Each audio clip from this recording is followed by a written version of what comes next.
County, Kentucky, southern Livingston County, Kentucky, northwestern Marshall County, Kentucky, southeastern McCracken County, Kentucky, northwestern Lyon County, Kentucky, until 7:45 p.m.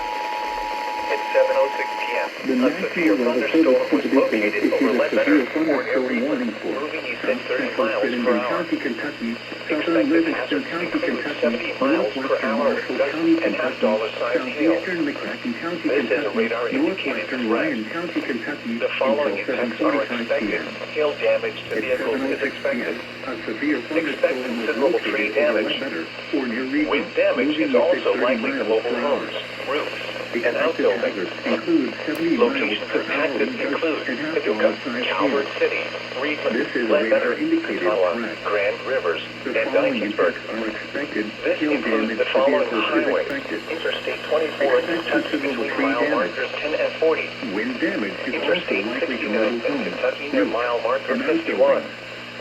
Repeating, a severe thunderstorm warning has been issued until 7:45 p.m. for the following counties: in Kentucky, Benton, Livingston, Lyon, Marshall, and McCracken.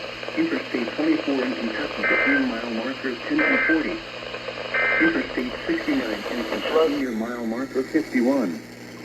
Repeating, a severe thunderstorm warning has been issued until 7:45 p.m. for the following counties: in Kentucky, Benton, Livingston, Lyon, Marshall, and McCracken.